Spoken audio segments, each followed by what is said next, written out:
پھر کہیں گے نبی پاک تو ہر سوموار کا روزہ رکھتے تھے. آپ سے پوچھا گیا آپ سوموار کا روزہ کیوں رکھتے ہیں؟ آپ نے فرمایا اس دن میں پیدا ہوا. تو آپ نے اپنی پیدائش منائی نا, آپ نے اپنی ولادت کا دن منایا نا ہر سوموار کا روزہ رکھ کے. میں نے کہا مولانا اگر آپ کی یہ دلیل بنتی ہے تو اس سے ثابت ہوتا ہے کہ مہینے میں 4 مرتبہ تو میلاد منانا چاہیے. مہینے میں سوموار کتنی مرتبہ تھی؟ آپ ہر سوموار کا روزہ رکھتے ہیں, ولادت کا دن مناتے ہیں. آپ نبی پاک کی وہ بات نہیں مان رہے ہیں. آپ ولادت کا دن کب منا رہے ہیں؟ آپ 12 ربیع الاول کو منا رہے ہیں. اور دلیل آپ دے رہے ہیں کہ ہر سوموار کا نبی پاک کیا رکھتے تھے؟ روزہ رکھتے تھے. تو یہ آپ نے ولادت کا دن منایا. آپ کو ادھوری حدیث سنائی جاتی ہے. اور نوجوانوں, پڑھے لکھے نوجوانوں, یہاں تک میری آواز پہنچ رہی ہے, خدا کے لیے میری بات پہ غور کرو. تمہیں ادھوری حدیث سنائی جاتی ہے, بندیالوی پوری حدیث سنانے لگا ہے. میرے نبی نے ایک وجہ نہیں بیان کی. پوچھا گیا سوموار کا روزہ آپ کیوں رکھتی ہیں؟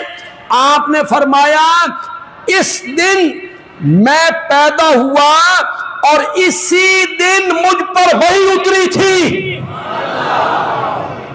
تو ایک جشن نزول وحی کا بھی ہونا چاہیے.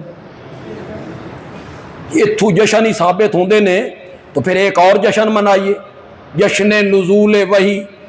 اس میں تو وہ بھی ذکر ہے اس دن میں پیدا ہوا اور اسی دن مجھ پر وحی اتری تھی. میں نے بہت سارے دلائل کو رد کر دیا ہے. جتنے دلیلیں, کوئی دلیل نہیں ہے ان کے پاس, کوئی یہ بھی دلیل نہیں ہے.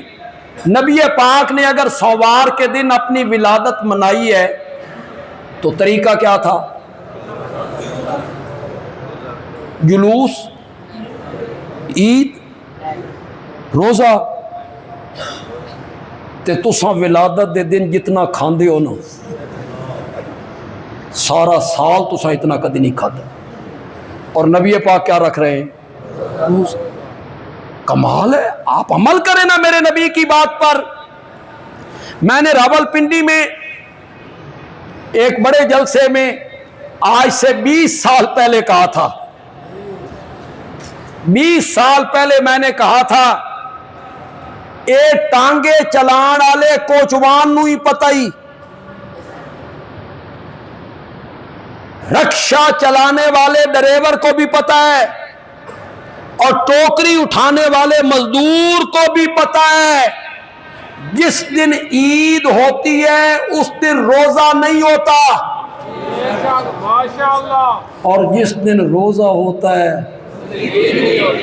میرے نبی نے اپنا میلاد منایا کیا کر کے؟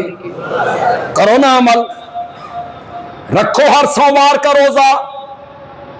یہ آپ کی دلیل کیسے بن گئی بھائی؟ دلیل دعوے کے مطابق لائیے. کوئی دلیل نہیں ہے